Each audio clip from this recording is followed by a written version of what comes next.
하나님의 말씀은 마태복음 26장 17절로 30절 말씀.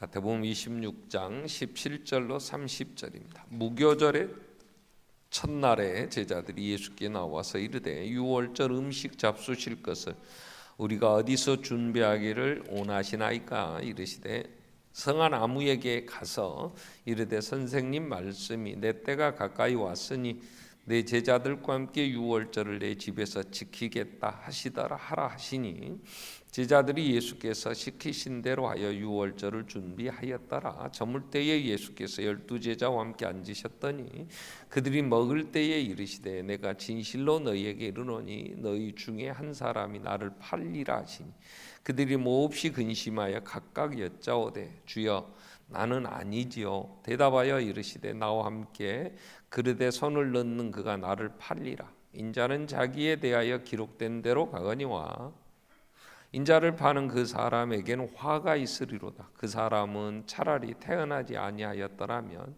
제게 좋을 뻔하였느니라. 예수를 파는 유다가 대답하여 이르되 라삐여 나는 아니지요. 대답하시되 내가 말하였도다 하시니라. 그들이 먹을 때에 예수께서 떡을 가지사 축복하시고 떼어 제자들에게 주시며 이르시되 받아서 먹으라. 이것은 내 몸이니라 하시고 또 잔을 가지사 감사기도 하시고 그들에게 주시며 이르시되 너희가 다 이것을 마시라. 이것은 죄 사함을 얻게 하려고 많은 사람을 위하여 흘리는 바 나의 피 곧 언약의 피니라.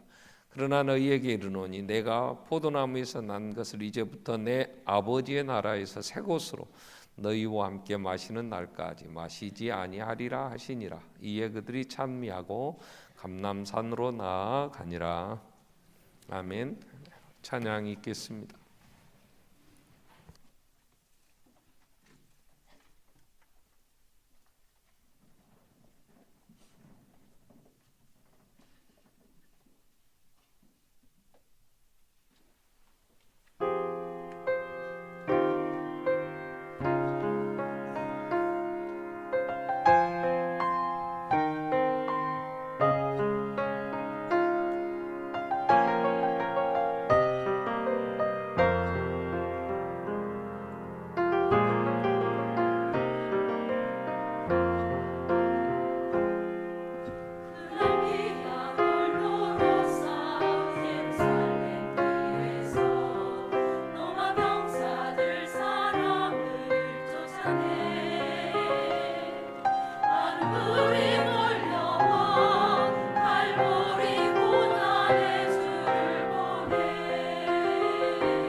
마태복음 예수님 고난 받으시는 이제 25, 26장 제가 다음 주 부활주일까지 묵상하게 됩니다.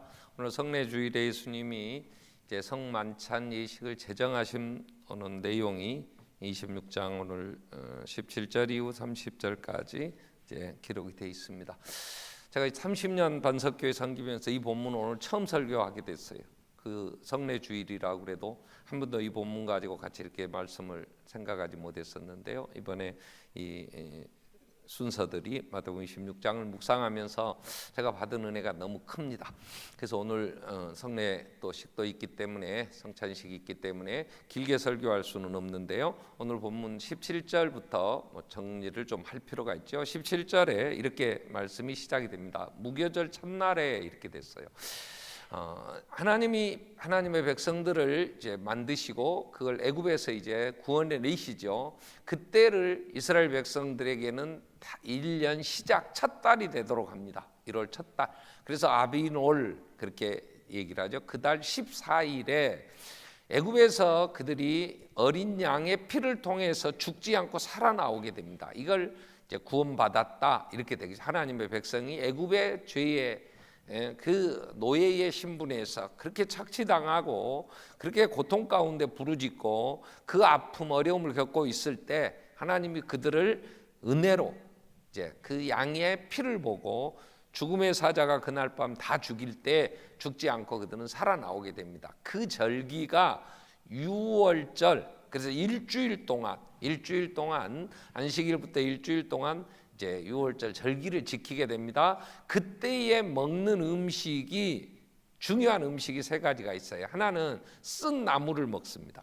또 하나는 누룩 없는 빵을 먹습니다. 그러니까 누룩이 없는 빵을 먹으니까 딱딱합니다. 그걸 무교병이라 이렇게 얘기를 합니다. 그 무교병을 일주일 동안 먹어요. 유월절 일주일 동안. 그래서 그걸 무교절이라 이렇게 얘기를 합니다. 그리고 유월절 양을 먹습니다. 유월절 양을 잡습니다. 그 양은 자기들이 그날 먹을 수 있는 양 크기로 잡아요. 한 집에서 다 못 먹으면 옆집과 같이, 그래서 남기면 안 돼요. 그 뼈는 꺾지 않습니다. 그렇게 유월절 음식을 먹게 됩니다. 이게 애굽에서 나온 이후에 계속하여 유대인의 역사가 지속되는 그때의 유월절은 반드시 1년의 첫 번째 절기, 그리고 50일이 되면 오순절을 또 일주일 동안 지키고 7월 달에 가면은 수장절, 맥추절, 우리가 수장절 또 그들이 장막절 그렇게 하는 절기. 그래서 1년에 3차씩 절기를 지키는데 유대인에게 하나님의 백성에게 제일 중요한 절기는 이 유월절이었어요. 그래서 예수님은 반드시 유월절은 예루살렘에 가서 유월절을 지키시게 됐어요. 근데 예수님은 이 땅에 오셔서 유월절의 의미를 온전히 이루시는 이제 분이시기 때문에 그분이 유월절 양으로 오셨기 때문에, 그래서 유월절 음식을 준비하는 날에 제자들이, 그러면 지금 우리가 이게 이제 이해를 여러분이 절기 이해를 잘해야 되니까 유월절은 금요일 해가 지면 시작됩니다. 그때는 안식일이에요. 금요일 해가 지면 토요일 해 질 때까지를 안식일이라 그래요. 그 첫 안식일에 유월절이 시작됩니다. 무교절이 시작됩니다. 그런데 오늘 무교절의 첫날에 이 말은 무교절이 시작되는 유월절이 시작되는 14일이 아니고 13일 날 음식을 준비합니다. 일주일 동안 누룩이 없어야 되니까 집에 있는 누룩도 다 제거합니다. 그리고 쓴 나물을 또 준비해야 됩니다. 잡을 양도 준비해야 됩니다. 준비하는 날이 날짜로 치면 13일이에요. 목요일이에요. 이날 제자들이 예수님에게 유월절 우리가 음식을 이제 유월절을 지켜야 되는데 어디서 준비하기를 원하십니까? 이렇게 물었어요. 그때 예수님이 성 안에 들어가라. 가서 아무에게 가서 그래. 아무개라는 이름을 안 밝힙니다. 그러나 제자들은 누구라는 걸 알았죠. 근데 성경 기자도 그가 누구라는 얘기를 안 해요. 그러나 그 제자들과 함께 유월절을 지키면 유월절을 매 예루살렘에 가셨으니까 언제나 유월절이 되면 예수님이 어딘가 장소를 정해서 음식을 준비하라고 해서 제자들과 유월절을 식사를 하셨던 것을 그들은 알고 있으니까 그 해에도 임해에도 얘기를 하죠. 이 안에 아무개가 누굴까 또 찾아보는 성경 학자들도 있겠죠. 누구였을까? 그래서 많은 사람들이 여러 얘기들을 해요. 예수님과 함께 교제한 사람들 중에 자기 신분을 드러내놓고 나는 예수를 믿는다 이렇게 하지 않은 유력한 사람들도 많이 있었어요. 우리가 잘 아는 나중에 예수님이 죽었을 때 빌라도에게 예수님 시신을 달라고 했던 부자였던 아리마대 요셉 같은 사람도 있어요. 또 니고데모 같은 사람도 있어요. 그런 사람들은 당시의 공회원이었고 유력자들이었고 또 우리가 잘 아는 마가의 집은 그 예루살렘에서 120여 명의 성도들이 모여서 기도했던 다락방을 가지고 있을 만큼 큰 집을 가지고 있었기 때문에 누구에겐가 예수님은 필요하면 주가 쓰시겠다 하라 하는 것처럼 주님이 쓰시겠다고 하면 그 모든 것 다 주의 것이니까 내놓는 숨어있는 사람들이 있었다는 거죠. 그 집에 가서 준비하라고 얘기를 하세요. 그래서 오늘 무교절 첫날 지금 우리가 이 성찬 예식을 예수님이 제정하시는 때는 목요일 저녁입니다. 오해하면 이게 헷갈리면 잘못하면 유월절 성찬과 성만찬과 이게 섞일 수 있어서 이 정리를 합니다. 그래서 30절에 보면 이 식사를 마치고 감람산으로 찬미하며 가요. 뭐하러 가냐면 기도하러 가시잖아요. 그날 밤 기도하시다가 새벽에 대제사장들이 보낸 그 종들과 로마 군병들이 가룟 유다와 약속으로 가룟 유다가 예수님의 정보를 팔아서 은삼시에 팔고 예수님이 감람산에서 잡히시는 날이 금요일 새벽이에요.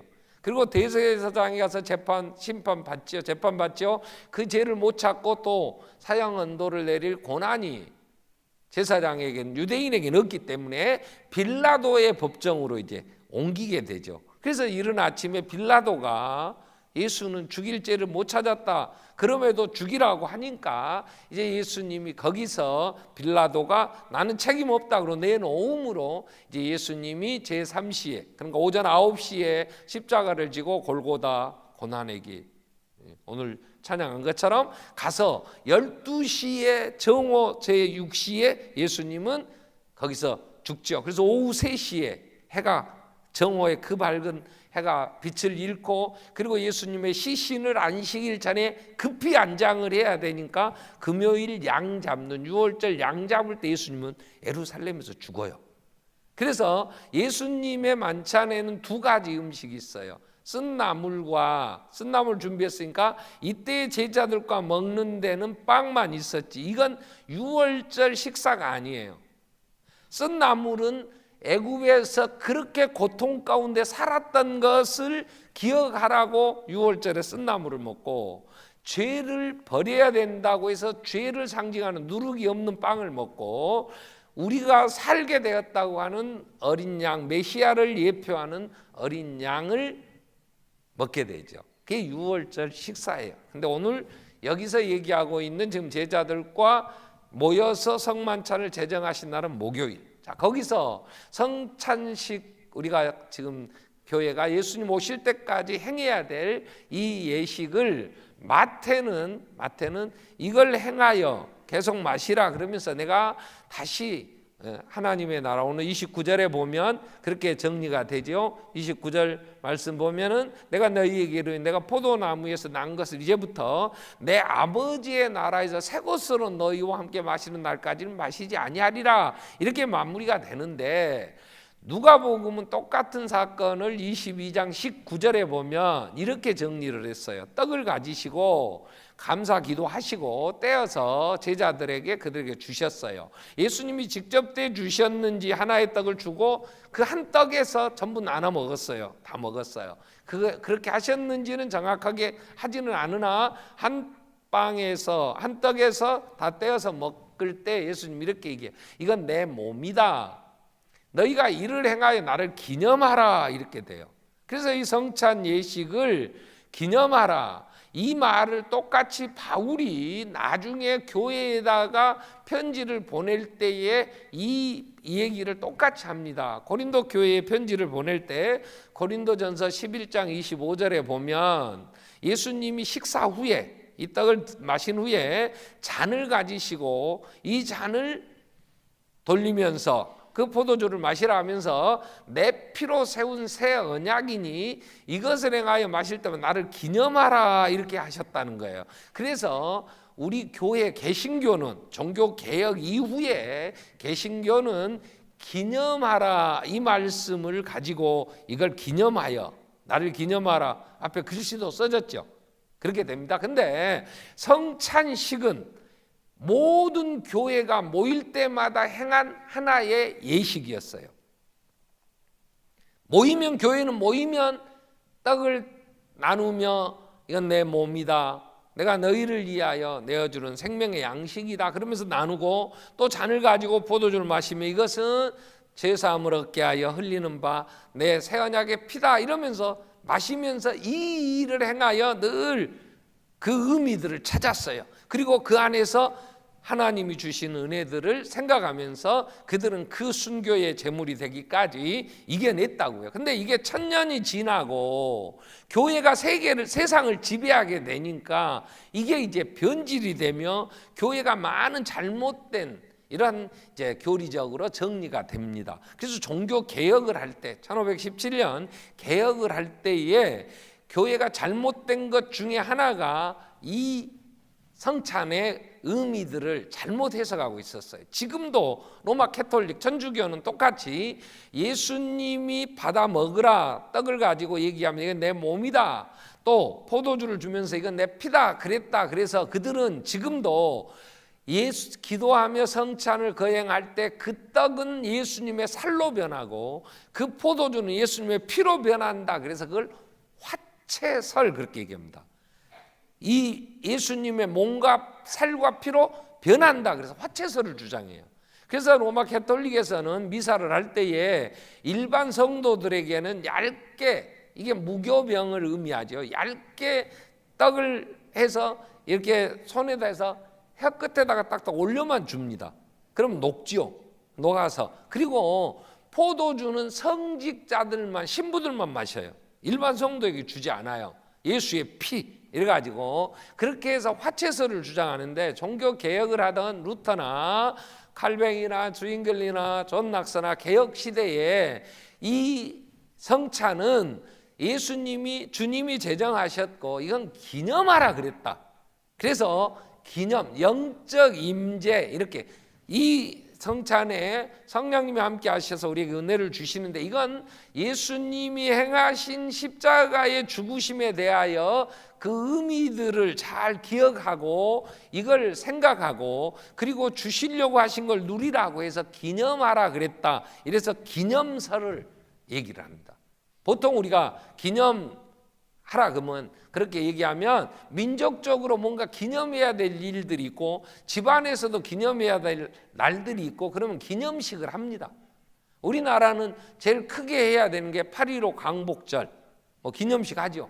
또 광주에서는 5.18 기념식 크게 해야 돼요. 그죠? 광주 지역으로 본다면 그때 대통령이 올 거냐 안 올 거냐 이런 얘기도 많이 하죠. 그러면 후대에 그날이 뭔 날이요? 그럼 5월 18일은 강주에 있던 시민들이 민주화를 위하여 목숨을 걸고 항쟁한 날이다. 그래서 민중항쟁 이렇게 정리가 된 거예요.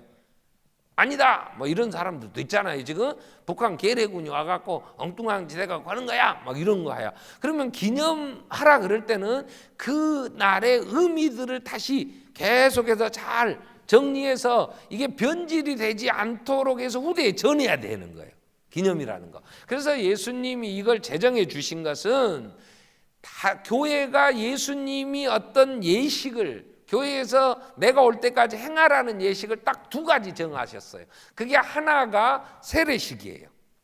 너희는 모든 족속에게 가서 제자를 삼때 그들에게 아버지와 아들과 성령의 이름으로 세례를 줘라 이랬어요. 그러니까 교회는 예수님이 오실 때까지 해야 될 일이 뭐냐, 모든 족속에 가서 하나님이 창조주 예수가 그리스도 그 안에 들어와야 된다. 그래서 전에서 예수를 구주로 영접하는 사람들에게 세례식을 행해야 되는 거예요. 그걸 우리가 거룩한 예식이라 그래. 또 하나는 예수님이 내가 올 때까지 이 예식, 이 성찬식을 거행해서 나를 기념해라 하셨기 때문에 예수님이 정한 성찬식을 교회가 반드시 거행해야 돼요. 그래서 초대교회는 날마다, 매 주마다 모일 때마다 안식 후 첫날, 부활의 날 모여서 성찬식을 거행했단 말이에요. 그런데 이 성찬이 수가 많아지고 또 하나 자꾸 하다 보니까 형식화 되어지니까 종교개혁 이후에 지금도 매주 성찬식을 거행하는 교회들이 있어요. 그러나 우리 개신교는 특별히 저희 교회에서는 말씀이 선포되어져서 그 의미들을 전하여 그날의 성찬의 의미들을 예수의 십자가의 죽으심에 대한 얘기를 하고, 그래서 말씀 선포가 예배의 중심이 되고 1년에 4번씩 우리가 성구영신 예배드리는 새해 첫 때 우리가 드리게 되고, 또 고난 주간에 맥주절에 또 이제 추수감사 주일에 가을에 그렇게 해서 분기별로 우리 교회에서는 성례식을 이제 성례 주일로 지키게 되죠. 그래서 예수님이 오실 때까지 교회가 성찬을 거행해야 돼요. 그걸 기념해서 후대에 알려야 돼요. 또 많은 사람들이 너가 뭐 하냐 그러면 이 사실을 알려줘야 돼. 이게 전도예요. 전도. 자, 그래서 기념하라. 그래서 두 단어는 기억하세요. 목요일에 그들이 모여서 성찬식은 제정했다. 성찬은 예수님의 이 구속 사역을 기념하는 것이다 하는 것을 정리하면 됩니다. 그 다음에 오늘 이제 그러면 이 성찬의 의미 우리가 기억해야 되고 꼭 기념하면서 후대까지 전해야 될 내용이 뭐냐 그럴 때 오늘 28절을 가지고 제가 두 가지 우리가 같이 생각하려고 그래요. 예수님이 이렇게 얘기를 하세요. 떡을 나누시고 또 잔을 가지고 자 마시라. 떡을 주면서 먹으라, 잔으로 마시라 할 때에 그 떡이나 포도주는 다 같이 예수님의 삶, 그의 모든 생애를 상징으로 얘기하는 것들이에요. 자, 이것은 몸이 찢기면 피가 나고 피가 흘리면 죽지요. 자, 그래서 피를 마시라, 떡을 먹으라 하는 것은 다 같은 의미들인데요. 이것은 죄 사함을 얻게 하려고 많은 사람을 위하여 흘리는 바 나의 피 곧 언약의 피니라 그래요. 이 28절이 성찬의 의미가 담겨 있어요. 그러면 여기서 우리가 성찬이 뭔가 이걸 기억하고 기념하고 후대에 전해야 되기 때문에 여기서 두 단어는 꼭 기억해야 돼요. 그게 뭐냐면 죄 사함의 피, 죄 사함의 행위다 그 말이에요. 이건 성찬은 죄 사함. 자, 죄 사함이라는 이 사함이라는 단어와 죄라는 단어가 좀 다르게 생각해야 되는데, 죄라는 것은요 하나님이 세운 자리에서 하나님이 하라고 한 걸 안 한 게 죄예요. 단어적으로는 하말티아라는 단어를 써요. 이 하말티아라는 단어는 화살을 쏘았는데 정확하게 관역에 딱 명중하지 못한 건 다 죄예요. 넘어가 버렸다든가 미치지 못했다든가 빗나갔다든가 이런 거, 하나님이 하라는 걸 정확하게 하지 않는 건 죄예요. 내 생각대로 했어, 나 하나님 뜻대로 한 거야, 그것도 죄예요. 하나님이 말씀한 그대로 해야 돼. 정확하게 관역 시점에 딱 명중이 돼야 돼. 그러지 않은 건 다 죄예요. 이 죄. 그래서 죄라는 건 모든 사람이 다 죄를 범했어요. 우리는 하나님 뜻대로 한다 그러지만 하나님이 마음을 다하고 뜻을 다하고 내 목숨을 다하여 하나님 뜻을 찾고 행하라고 할 때 그렇게까지는 못 미치잖아요. 흉내는 냈지. 지난주 연습 안 하고 온 사람 있잖아. 바돌로사 고난의 주 찬양하려는데 그리고 늦게 온 사람도 있지. 그럼 온전하게는 못한 거야. 온전하게 했다 해도 하나님이 받으실 때 조금 미달되는, 그럼 죄야 그것도. 그럼 하지 말아볼까? 안 해도 죄야. 그러니까 이왕이면 해. 그러니까 어쨌든 모든 사람은 다 죄를 범했어. 우리는 하나님 앞에 죄를 안 범할 수가 없는 존재예요. 죄라는 걸 정리를 그렇게 하세요. 그러면 이 죄에서 사함을 받는다는 이 사함이라는 단어를 잘못하면 오해합니다, 여러분. 이 사함이라는 단어가 제일 이해가 쉽게 지금 쓰는 단어 비슷한 단어를 찾으라 그러면 이혼하다 이런 말. 이혼, 헤어졌다는 거야. 헤어질 때 이혼했어. 또 하나 해방되었다. 그럼 거기서부터 해방됐어. 근데 이혼이나 해방이나 결별하다 이런 단어가 의미가 있어요. 근데 왜 그런 단어를 여기서 쓰냐면 죄라는 게요, 하나님의 법을 제대로 지키지 않음으로 인하여 결과가 뭐냐면 고통이에요. 죄의 결과는 왜? 하나님 앞에 온전하게 서지 못하는 사람들을 향해서 고개를 돌려버렸어. 하나님이 안 쳐다봐. 하나님이 쳐다봐야 그 얼굴을 비춰야 은혜가 있는 거예요. 그 얼굴을 향하여 드시면 평강이 주어지는데 하나님이 고개를 돌려버려. 안 쳐다봐버려. 내비둬버려. 그러니까 인간은 고통스러운 거예요. 죄의 결과는 저주예요. 이게 그래서 죄의 결과는 죄의 종이라 그래요. 자, 로마서 8장 12절에 너희가 성령을 따라 행할 거냐 너희 육신을 따라 행할 거냐 그 말이야. 무엇을 따라가든지 그의 종이단 말이야. 내가 죄를 따라가면 죄의 종이에요. 이걸 좀 더 이해하기 우리가 쉽게 얘기하면 이런 거예요. 내가 누구와 이혼하고 싶냐, 누구로부터 해방되고 싶냐 그럴 때 좋은 남편과 이혼하기는 싫어요. 그죠? 근데 나를 지배하는 내 주인이 포주야, 포주. 가끔 영화 중에 동구권에 있는 저 동유럽 쪽에 가난한 지역에 있는 처녀들이 서유럽으로 내려와요. 미국으로 불법으로 체류를 해요. 그러면서 돈이 필요하니까 몸을 팔았어요. 그러니까 그 돈 때문에 자기의 몸이 여권도 뺏기고 빚이 져가지고 나올 수가 없어. 오늘 밤 설교하는 고멜이 그런 여자예요. 이 고멜은 호세아의 사랑 안에 있어야 되는데 이게 호세아 사랑 버리고 가가지고 다시 몸 팔고 나니까 갚을 길이 없어. 죄라는 단어와 빚이라는 단어는 똑같은 겁니다. 제가 최근에 본 영화 중에 제목은 모르겠어요. 봤는데 그 여자가 그 포주에게 이제 그 러시아 갱단에게 몸이 팔렸어. 그리고 나서 이제 그들이 시키는 대로 해야 돼. 왜? 노예니까. 이 빚을 갚기 전에는 빠져나올 길이 없어요.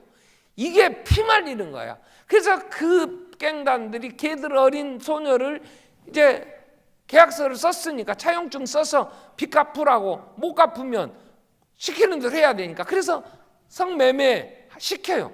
가가지고 길거리에 세워놓고 부르면 가야 되는데 오는 사람들이 보통 질이 나빠. 변태들도 많고 이해가 막 얻어맞을 때도 있고 막 고통스러워. 견딜 수가 없어. 어떻게 할 수가 없어. 그럼 빠져나올 길이 없는 거야. 그러면 이 여자에게는 이 어린아이는 거기서 누가 좀 나를 건져줬으면 좋겠어. 이것 좀 누가 해결해 줬으면 좋겠어. 그때에 구원자가 하나 나타났어. 이 사람이 다 깨부수고 걔를 해방시켜 줄 때 그게 사함받았다 이런 거야. 옛날에 노예들은 우리는 노예 신분이 아니었잖아요. 노예들은 우리나라에도 노비문서라는 게 있었대요. 우리는 그때 안 살아봤으니까 몰라요. 근데 내가 죄의 종이라는 건 빚의 종이 되면 제가 간접적으로 경험한 것 중에는 빚이 지면요 채권자가 집에다가 압류합니다. 근저당 설정을 하잖아요. 그러면 그걸 갚기까지는 그 빚을 갚기까지는 빚의 종이에요.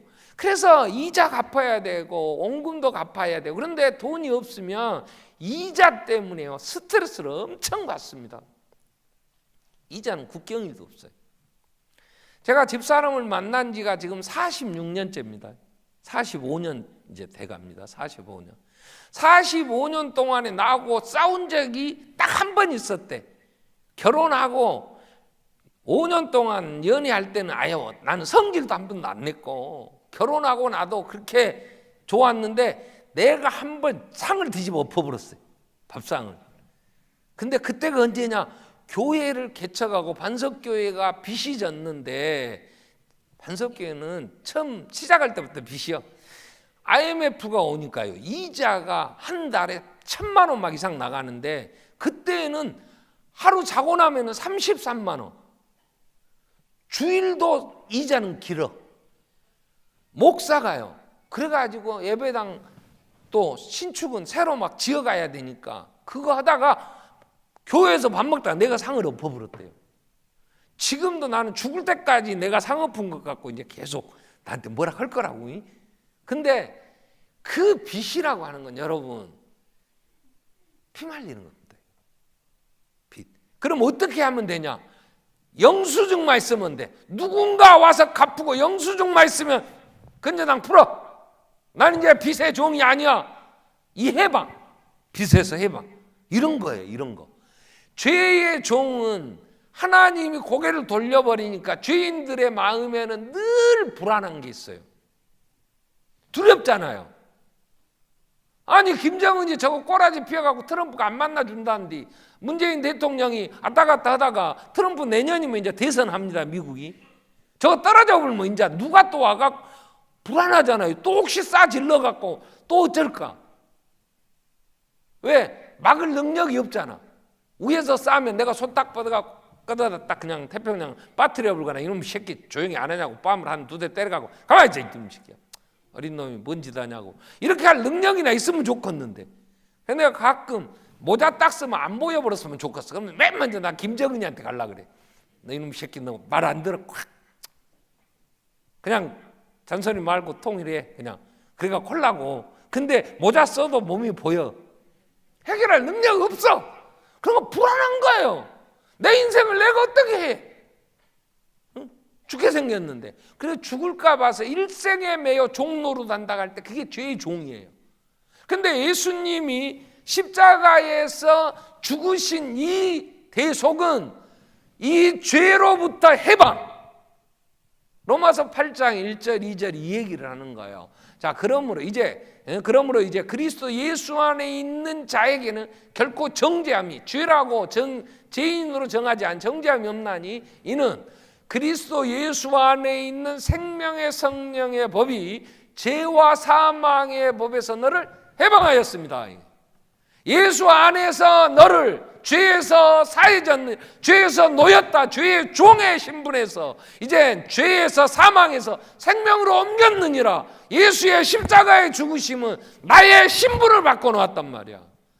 죄의 종에서 이제는 생명의 주, 성령의 하나님의 아들, 두려움이 아니라 하나님의 보호와 사랑 안에 있게 된 거란 말이야. 이걸 먹고 마시면서 우리가 교독했던 요한복음 6장에서 예수님이 그 얘기를 하시죠. 6장 59절 이후에 생명의 떡이다 얘기를 하시면서 나를 먹고 마시는 자는, 오늘 여러분 우리가 교독한 말씀에 내 살을 먹고 내 피를 마시는 내 안에 거하고 나도 그 안에 거하나니, 그러면 살아계신 아버지께서 나를 보내심에 내가 아버지로 말하며 사는 것 같이 나를 먹는 것은 나로 말미암아 살리라. 예수님이 죄의 모든 문제를 해결하신 영수증, 우리의 모든 죄의 결과 해방시켜 주신 그 영수증이 예수의 부활이에요. 부활. 하나님이 받았다 선언해 주신 게 부활의 사건이란 말이에요. 그렇기 때문에 내가 성찬을 떡을 먹고 피를 마시면서 아직도 죄책감에서 못 벗어나서 이러다 망하면 어떨까, 이러면 죽지, 이러다가 내가 우리 얘기, 여러분 이건 그 의미를 모르는 거예요. 예수를 제대로 안 믿는 거야. 몰라서. 두 번째, 죄사함이라고 하셨고 28절에 또 하나 얘기를 하시죠. 언약의 피다. 이렇게 이건 흘리는 바 나의 피고 언약의 피. 언약이라고 하는 것은요, 하나님이 사람을 만드시고 약속을 서로 말로 약속하는 거예요. 아담에게 너 이거 먹지 마라. 먹으면 죽는다. 정령 죽는다. 반드시 죽는다. 피로 맺어. 하나님은 반드시 이 언약의 피라고 할 때 제일 이해할 수 있는 구절이 출애기 24장에 7절부터 보면 5절부터 보면 이스라엘 자손의 청년들을 보내어 여호와께 소로 번제와 화목제를 드리게 하고, 모세가 피를 반은 받아서 제단에 뿌리고 반은 양푼에다 담았어요. 그리고 7절에 언약서를 가져다가 백성들한테 이제 낭독을 해요. 자, 나 외에 다른 신을 내게 두지 말라. 우상 만들지 말라. 안식일을 거룩하게 지키라. 내 이름 망령이라 말라. 부모를 거역하지 마라. 효도해라. 이런 얘기 언약서를 쭉 낭독해서 그랬더니 백성들이 뭐라고 하냐면 그들이 여호와의 모든 말씀 우리가 준행하리이다 그랬어요. 네, 우리 그렇게 살겠습니다. 이렇게 말로 약속을 했어요. 그래서 28절에 모세가 양푼에 담은 피를 백성들에게 뿌려. 이게 언약의 피야. 너 이거 한다고 그랬으니까 안 하면 이 피는 뭐예요? 레위기 17장 11절에 보면 피는 레위기 17장 11절에 보면 육체의 생명은 피에 있어. 피는 생명이에요. 생명. 너 죽는다. 지키면 산다. 이게 언약이야. 그걸 성경은 뭐라고 하냐? 언약의 피로 맺은 약정 이렇게 얘기해요. 하나님이 이 언약을 할 때는. 그래서 아브라함과 언약을 할 때도 짐승을 쪼개놓고 그 사이로 지나가는 거예요. 계약서를 쓰실 때 피로 목숨을 걸고 해야 돼. 자, 그런데 그들이 지켰냐? 못 지켰어. 이 약속을 지켰냐? 못 지켰어. 그래서 어떻게 돼요? 하나님이 그 백성들이 하나님과 맺은 언약을 지키지 못함으로 언약은 죽어야 되니까. 그래서 북쪽 아수르에 의해서 북쪽 이스라엘이 다 망하고 남쪽 유다가 어떻게 바벨론에 의해서 다 망해. 언약 한 대로 피로 목숨 걸고 피로 맺은 약정이니까. 그때에 이제 1000년 동안 그들이 이 약속 하나님과 언약을 못 지킨 것에 대해서 형벌이 내려졌을 때 마지막 다 망했을 때 에레미야가 이런 얘기를 해요. 마지막 선지자 에레미야가 31장 31절에 보면 여호와의 말씀이니라. 보라, 날이 이르리니 내가 이스라엘 집과 유다 집에 새 언약을 맺겠다. 새 언약이라면 전에 맺은 언약이 있어. 이걸 옛 언약이라 그래. 옛 언약. 모세와 32절에 이 옛 언약이 뭐냐면 이 언약은 옛 언약은 내가 새 언약은 이제 내가 그들의 조상들의 손을 잡고 애굽 땅에서 인도하여 낸 날에 맺은 것과 같지 아니할 것이다. 내가 그들의 남편이 되었어도 그들이 내 언약을 깨트렸다. 부부간의 신뢰를 서로 하고 그 약속을 지켜야 되는데 내가 남편이고 그들이 아내였는데도 이 언약을 깨트렸다. 그래서 내가 이제 새 언약을 세우겠다. 33절 새 언약은 이거야. 그날 후에 내가 이스라엘 집과 맺은 언약은 이러하니 곧 내가 나의 법을 그들의 속에다 두며 옛 언약은 모세가 하나님으로부터 돌판에다 하나님이 직접 친수로 하나님이 직접 손으로 돌판에다 써서 주었어. 그걸 읽었더니 백성들 우리가 그렇게 살겠습니다 해서 피를 뿌렸어. 근데 못 지켜. 할 수 있는 능력이 없어. 그래서 새 언약은 이제 그 후에 그들이 안 되니까 이제 그날 후가 언제냐? 지금 예수님이 이 얘기를 하시는 날, 이 날이야. 예수님 이렇게 얘기를 하시는 거예요.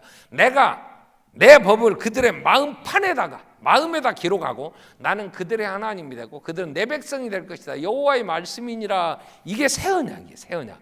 예수님이 누가복음 22장 20절에 식후에 잔을 가지시고 그와 같이 이 잔도 마시라 그러면서 내 피로 세우는 새 언약이니 새 언약의 피 내 피로 세우는 새. 이제 예수님이 이 오셔서 하나님 앞에 온전한 순종을 하심으로 그 돌판에 새겨진 마음을 다하고 힘을 다하고 뜻을 다하여 하나님을 사랑하라고 하신 것을 하나님의 성전에서 죽으심으로 죽기까지 목숨 다하여 순종하심으로 새 언약을 맺으셨어. 그래서 새 언약을 그분이 맺으심으로 그 새 언약의 결과는 뭐냐? 우리 안에 성령이 오시는 거예요. 예수 안에서. 그래서 성령이 오셔서 내 안에 마음판에다가 하나님을 사랑하도록 내 안에서 성령님이 누구에게 묻지 않아요. 누구에게 묻지 않아. 히브리서 8장이 이 부분에 대하여 정리가 됩니다. 히브리서 8장 9절에 보면 예수님께서 또 주께서 이렇게 얘기를 하세요. 이 언약은 내가 새 언약은 그들의 열조의 손을 잡고 애굽 땅에서 인도하여 내는 나라 그들과 맺은 언약과 같지 아니한도다. 그들은 내 언약 안에 머물러 있지 아니하므로 내가 그들을 돌보지 아니하였노라. 또 주께서 이르시되 그날 후에 내가 이스라엘 집과 맺은 언약은 이것이니 내 법을 그들의 생각에 두고 그들의 마음이 이것을 기록하리라. 나는 그들의 하나님이 되고 그들은 내게 백성이 되리라. 11절에 이렇게 또 각각 자기 나라 사람과 각각 자기 형제를 가르쳐 이르기를 주를 알라 하지 아니할 것은 그들이 작은 자라고 큰 자까지 다 나를 압니다. 성령님 우리 안에 오시면 성령님이 예수 안에서 예수 안에 선택된 자들에게 성령님이 오십니다. 조건 차별이 없어요. 오셔서 하늘의 영광을 보게 해주시는 거예요. 성령이 우리 안에서 거듭나 우리 안에 하나님의 나라가 이루어지게 해주시는 거야. 그래서 새 언약의 백성들은 하나님의 영광을 보니까 이 세상의 것은 배설물 같대. 이 세상의 것은 영원한 게 아니야. 이 세상의 모든 것이 하나님의 손에 있고 내가 가고 싶은 게 그 하나님의 나라, 그분과 함께 있고 싶은 거야. 그래서 죽기를 두려워하는 자들을 죽음의 종로로 놓아주시는 거예요. 새 언약의 효과는 죄를 사해 주시는, 죄와 이혼하게 하시는 예수의 사역, 그 예수의 십자가의 죽으심은 죄의 모든 결과로부터 우리를 해방시켜 주시지만 또 하나 예수의 십자가의 죽으심으로 인하여 그분이 우리의 대속주가 되심으로 하나님 자녀가 되어 내가 아빠 아버지라 부르게 해주신단 말이야. 내가 배워서가 아니야. 그냥 아빠 아버지 기도하게 돼 있어. 기도하게 돼. 성령님이 내가 하나님의 자녀임을 내 영혼으로 더불어 증언하신단 말이야. 그리고 내 모든 길을 지켜주신단 말이야. 제가 오늘 마치면 내일 입원합니다, 병원에. 내가 말 않고 가려고 했어. 그때 어떤 안수집사가 왜 입원하냐고 막 또 뭐 이상한 소설 쓸 것 같아. 내가 그래서 얘기를 하려고 그래. 내가 16년 전에 통풍을 알았대. 16년 전에 우리 교회 다녔던 분이 갑자기 전화 왔어. 어제 며칠 전에. 목사님, 전 누군데요? 모르겠어, 이름을. 근데 내용이 이거야. 목사님 통풍 다 나으셨어요. 그래. 통풍이 언제냐고. 옛날 얘기지. 내가 통풍 한 2년 할 때 그 목발 산하고 목발 짚고 다녔거든. 그러니까 아마 그때 우리 교회 다녔던 모양이야. 통풍 났었냐고. 났었어. 지금은 통풍 기억도 없어. 왜? 그건 관리를 잘했어. 근데 통풍이 뭐냐면 요산이 많은 거야, 몸에. 이게 잘 안 빠지니까 이게 남아서 가시가 돼갖고 관절을 쭈시는 게 이게 통풍이에요. 근데 제 몸에 요산이 많대요. 잘 배출이 안 된대요. 그래서 이게 돌이 돼, 돌. 일반 사람들은 칼슘이 많아서 돌이 되면 콩팥에도 있고 담낭에도 있고 있어. 근데 저는 요산석이야. 이게 칼슘석이 아니야. 이게 제 콩팥 안에 여러 군데에서 많이 박혀 있대요. 16년 전부터 그랬어. 반석교회에 개척하고 돈에 시달리고 그러다 보니까 그래갖고 놔뒀어. 근데 요즘 문제가 되는 게 뭐냐면 조금만 악쓰고 설교하면 피가 나, 자꾸 소변이. 좀 무거운 거 들고 힘을 한번 배에 힘 딱 쓰면 또 땀을 많이 흘리고 심하게 운동을 하면 더 시커멓게 막 커피색 같이 나와. 그래서 가서 물어봤어, 의사들한테. 왜 그런다요? 그랬더니 그 콩팥에 있는 돌이 자꾸 이리저리 움직이다 찔리니까 피가 나온대요. 어떻게 할까요? 그랬더니 놔둬서 좋을 건 없으니까 빼냅시다 그래. 세 가지 방법이 있대. 큰 것은 레이저로 쾅 쏴갖고 이게 소변 흘러나오도록 하는 방법이 있고, 또 조그만 것은 뭔 약을 먹고 녹여내는 것도 있는데, 내 것은 크드는 안 돼. 여러 개 개수가 많아갖고 여기저기 많이 박혀 있으니까 수술로 뭘 집어넣어갖고 빼내야 된다네. 근데 뭐하는데 목요일 날 빼낸다면서 그렇게 월요일부터 입원하라 그래요. 그랬더니 이 사람이 그렇게 쉽게 생각한다고? 쉽지 그러면. 그랬더니 장로님이 어제는 목사님 그거 겁나게 누구는 안 힘드냐고. 한번 나오다가 내가 중환자실에 앰뷸런스 타고 실려간 적 있어요. 그거 겁나게 힘들더라고. 알아. 근데 내 마음에는 하나님이, 성령님이 내가 하나님의 자녀인데 감당 못할 시험 허락지 않지. 아멘. 그래서 나는 아무것도 아니야. 거기서 못 깨어나면 주님 앞에 갈 건데. 근데 내가 의사한테 나는 죽어도 퇴원은 빨리 해야 된다 그랬더니 수술한 다음에 퇴원 날짜를 정하는 거지 뭐 지금 오냐고. 나는 부활주일은 와야 될 거 아니냐. 내가 목사인데. 아멘. 부활은 해야 될 거 아니야. 나는 올 것 같아 다음 주에 내가. 아멘. 토요일 날 무조건 퇴원한다고 그랬지 내가. 근데 이 사람이 뭐 지 마음대로, 내 마음대로 아니라 하나님이 우리 아버지가 능력 있으니까. 아멘. 저는 의사지만 우리 아버지는 전능하신데. 아멘. 그게 성령님이 내 안에 계시는 새 언약의 백성이 주시는 담대함이에요. 또 지켜주신다는 하나님의 언약 약속을 믿는 거예요. 예수의 십자가에 죽으시면 이거예요. 내 안에 성령님 계시가 기도하면 돼. 아멘. 아무것도 염려하지 말고 너 구할 것을 구하라 그랬잖아. 악한 아버지도 자식에게는 좋은 걸 줄 줄 아는데 하물며 하늘 아버지가 아들까지 주실 뭘 은사를 안 주시? 내가 토요일 날 퇴근 못하게 하시겠어 우리 아버지가? 아멘. 올 거니까 다음 주에 다음 부활주일날 보자고. 아니 우리 아버지가 왜 능력이 없어? 우리 아버지가 감당 못할 시험 허락지 않고 시험 당할 때는 피할 길 주신다 그랬으니까 왜 성령님이 믿게 하시니까 말씀을 듣고 성령님은 믿어 우리에게 믿어 인치셔서 믿게 하시는 분이 성령. 하나님의 약속의 말씀을 믿는 거야. 이 수많은 약속이 예수의 죽으시면서 입증해 주신 이렇게까지 사랑하시는데 뭘 안 주시겠냔 말이야. 성찬의 의미는 너희가 이걸 먹고 마시라. 그러면서 내가 죄와 이혼, 죄로부터 해방시키기 위해 흘리는 피고 이건 새 언약의 피다. 내가 착해서 내가 의로워서 성령님 오신 게 아니에요. 이걸 마시면 내 죄가 사이제 내가 거룩한 사람이 되냐? 그러지 않아요. 우리는 거룩한 사람이 될 수가 없어요. 이건 몇 번 마셨냐고? 수십 년 마셨지. 그래서 여전히 더 악해져가고 더 교활하고 더 싸놨고 집사람이 오늘 뭔데 막 설교하면서 악썼냐고 그래. 그래서 들어보소. 나 그랬어. 일부 예배를 나 설교할 때 온 모양이야. 여러분 이건 40년 넘도록 내가 50년을 넘게 마셨어도 이 모양인데 아이고 목사님이라 그지 나는 말 같은 소리 해라. 이건 그렇게 제 상태가 변하는 게 아니에요. 성령님이 나를 변화시켜 주시면 변해가지만 온전한 변화는 천국에 갈 때 하는 거고 신분이 바뀌었어. 사망에서 생명으로 옮겼느니라. 아멘. 죄의 종이 아니라 하나님의 사랑받는 자녀가 됐잖아. 성령님이 내 안에서 이 사실을 알게 해주시는 거야. 누가 나한테 가르쳐 주지 않아. 말씀을 봤더니 아멘, 오 아멘, 오 할렐루야, 오 주여. 날마다 하나님의 말씀이 내 양식이 되고 예수 안에서 살다가 주여 함께 있고 싶습니다. 주님 나라를 보게 하시고 바라보게 하시고 가게 하신단 말이에요. 기도하겠습니다. 살아계신 아버지 부르시고 아들이 오셔서 죄사함을 얻게 하는 바